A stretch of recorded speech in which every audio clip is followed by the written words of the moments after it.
이번에 윤석열 대통령 취임에 대한 일본의 반응 확인해 봅니다. 일본에서는 총리 특사 자격으로 하야시 외무상이 취임식에 참석을 했죠. 기시다 총리의 친서를 전달했는데요. 자, 호사카 유지 교수와 함께 윤석열 정부 시대의 한일 관계를 분석해 보겠습니다. 교수님 안녕하십니까? 네, 안녕하십니까? 네, 자, 한미일 전략적 협력이 이 정도까지 필요할 때는 없었다. 한일 관계 개선 더는 기다릴 수 없다. 이 하야시 외무상이 기시다 총리의 친서를 전하면서 전한 말입니다. 이 친서 내용을 어떻게 우리가 유추할 수 있을까요? 예, 먼저 네. 지금 말씀하신 그 하야시 외상의 말은요. 네, 그 4월에 우리 그 한국 대표단이 그 일본으로 방문했을 때 키시다 총리하고 25분간 면담을 했지 않습니까? 그렇죠. 그 자리에서 키시다 총리가 한 말 그대로를 다시 한번 어제 하야시 외상이 태블이한 것입니다. 예, 네, 아마도 그 친서에는요 지금 가장 그 시급한 문제로서의 강제징용 문제, 그 현금화 문제가 있지 않습니까? 네, 그것을 그 막아달라라는 내용이 들어 있는 것이 아닐까 그렇게 예상이 됩니다. 친서에. 그래서 한국 내에서 이 문제는 책임을 질 것을 다시 한번 접근하는 내용이 있을 것으로 예상되고요. 왜냐하면 항상 키시다 총리는 1965년에 한일 국교 정상화 때의 기본 관계에 입각하여서 한일 관계를 개선하는 것이 좋은 자세다. 네. 그런 이야기를 했기 때문에 1965년도에 청구권 협정 그 내용을 지켜달라. 이 내용이 중심이 아닐까 그렇게 예상할 수 있습니다. 네, 지금 말씀하신 것처럼 이 기시다 총리가 방한하지 않았던 얘기가 아마 최대 우리 한일 간의 이슈가 위안부 문제 또 강제징용 문제인데 우리가 해결책을 제시를 못했기 때문이다. 이런 분석들이 많거든요. 일본 기시다 총리 입장에서는 우리가 뭐 못하고 있다 이렇게 보고 있는 거 맞겠죠? 예, 역시 그 저번에 이쪽에서도 친서를 전달했지 않습니까? 예, 맞습니다. 예. 네, 그 친서 내용을 아마도 검토해서 키시다가 이쪽에 오르지 안 오르지는 최종적으로 결정되었다고 보이는데요.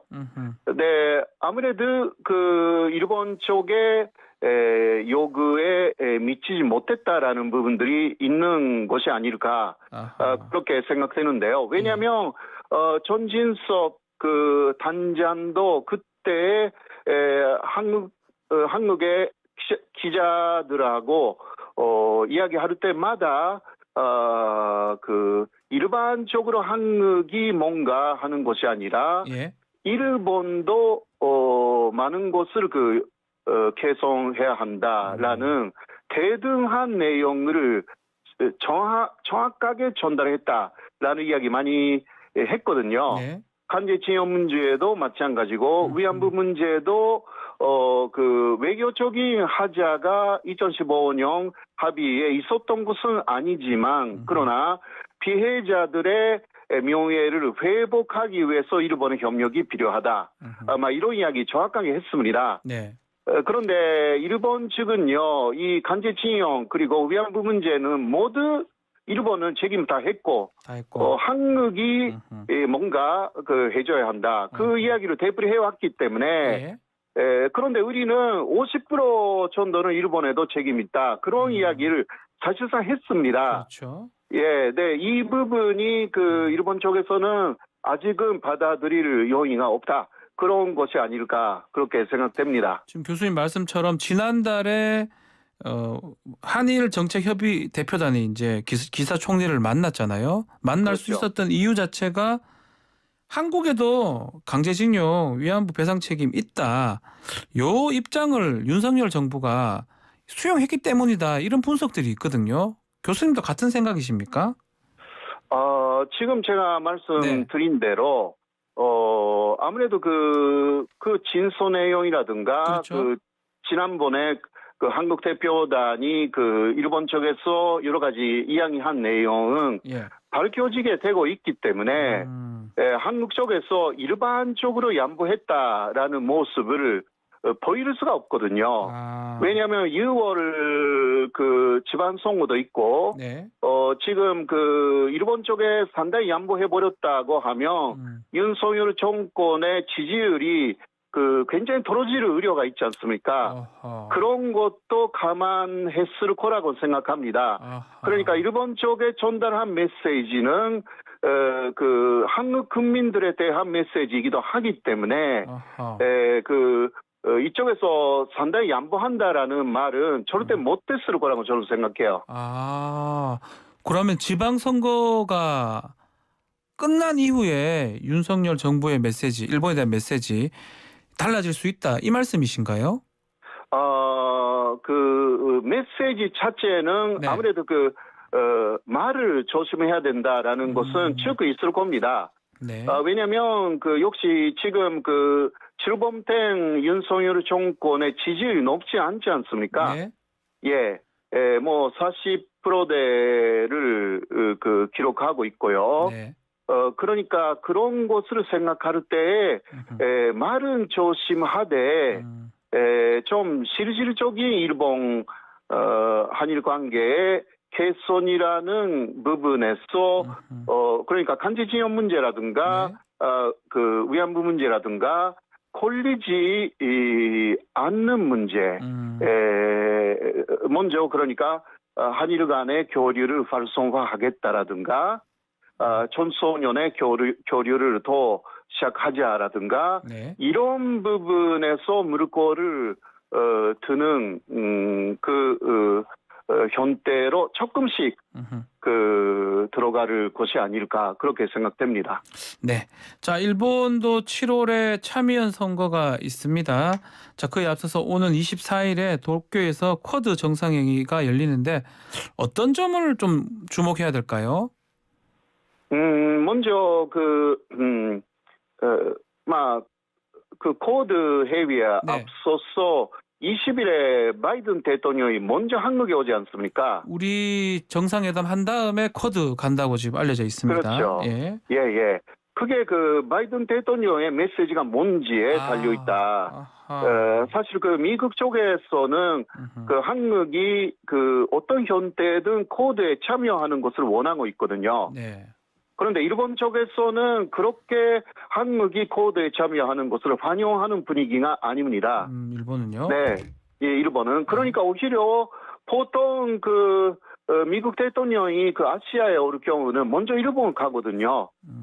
그러니까 사실상 역사적으로 처음 한국에 먼저 오고, 그다음 일본으로 가는 것입니다. 그것은 바이든이 먼저 한국 쪽하고 협의를 하면서 그것을 일본 쪽에 보여주면서 미국의 생각으로서는 같이 일본으로 윤석열 대통령하고 가거나 같이 간다고요? 물론 그런 것은 전혀 안 나와 있는 제 추측에 불과합니다.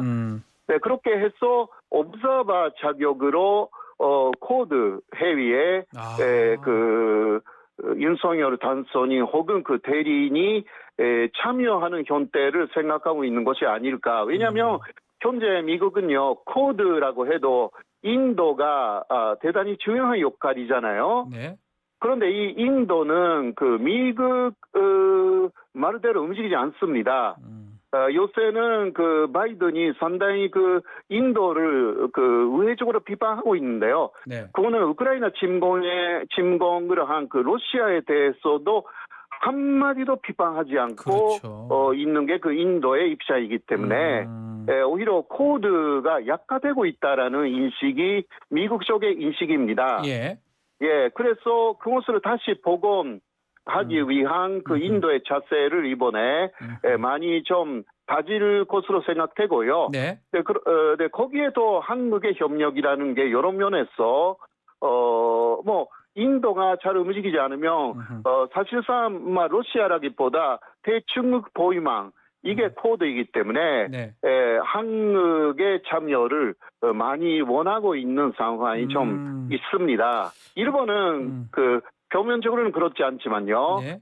그러나 일본은 마지막은 미국의 위향을 따라갑니다. 아하, 따라갈 것이다. 네, 예, 네. 그러나 이번에 이 메시지가 어떻게 나오는지는 오히려 5월 20일에 예. 먼저 한국에 오는 바이든이 어떤 말을 하는지는 그거 좀 봐야 될 것 지금 같습니다. 교수님 말씀대로라면 20일 날 한미 정상회담 이후에 옵저버로 쿼드 회의에 일본의 윤석열 대통령 최소한 갈 가능성도 있다라고 지금 말씀하시는데, 문제는 우리가 쿼드 가입을 하게 되면 이 중국하고의 외교적 관계, 이 부분이 항상 우려되는 측면이 있거든요. 왜냐하면 중국이 아주 큰 교육국이기도 하고요. 이건 어떻게 보십니까?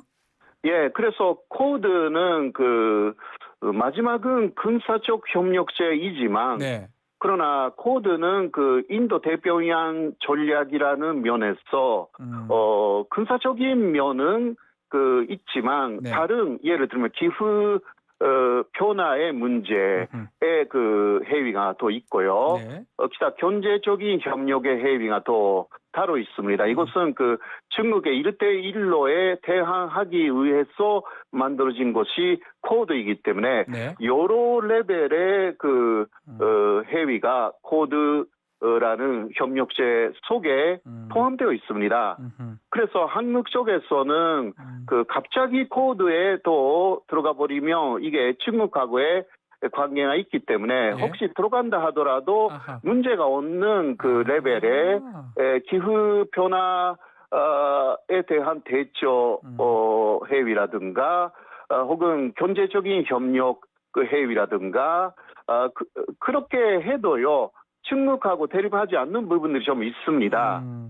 그곳에 먼저 들어가면서 결과적으로 여러 가지 전당성을 쌓아가면서 군사협력체까지 가는 아마 이런 식으로 한국 쪽에서도 인수위에서도 그런 식으로 쭉 생각해 왔다. 그렇게 알고 있거든요. 네, 그렇게 접근을 좀 해야 된다. 네, 단계적으로.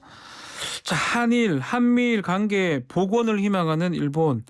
속내가 궁금해요. 그리고 이 속내도 뭐 속내지만 우리 정부가 잘 접근을 해야 될 것 같거든요. 어떻게 네, 보십니까? 맞습니다. 예.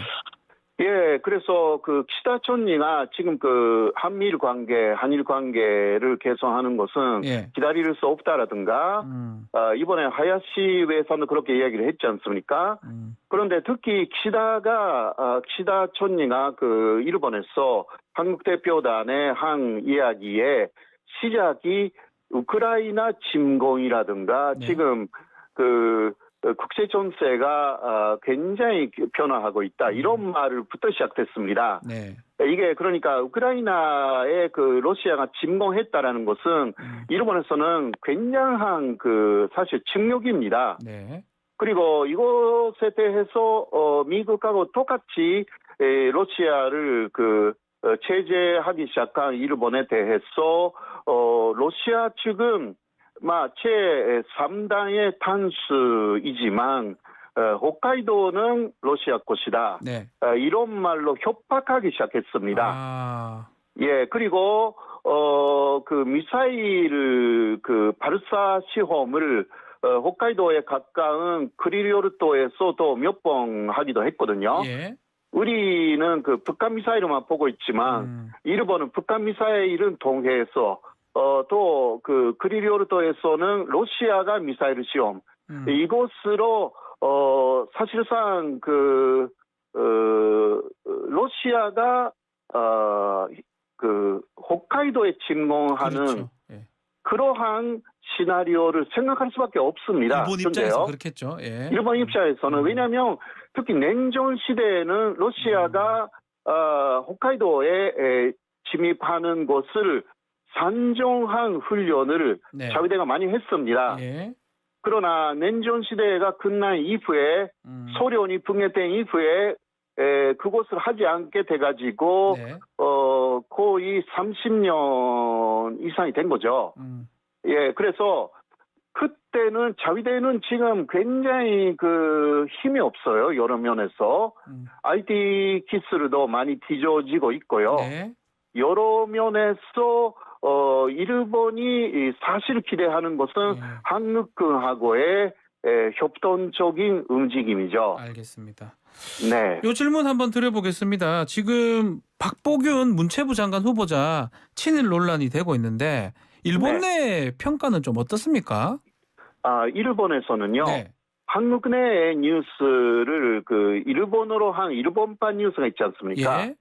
그것이 꽤 많이 나와 있지만 일본의 언론 자체가 이 문제를 아직은 고려하지는 않았습니다. 안 나오고 있군요. 네. 네, 그래서 어떤 면에서는 그 객관적인 그 사실 보도 차원에서 그 한국의 뉴스의 일본판이 일본에서 나와 있는 그러한 상황입니다. 그냥 그대로 나와 있다는 거네, 평가가. 네네, 그런 것입니다. 알겠습니다. 시간이 다 돼서 오늘 말씀 여기까지 듣겠습니다. 감사합니다. 예, 고맙습니다. 호사카 유지 교수와 일본 관계 얘기해서 나눴습니다.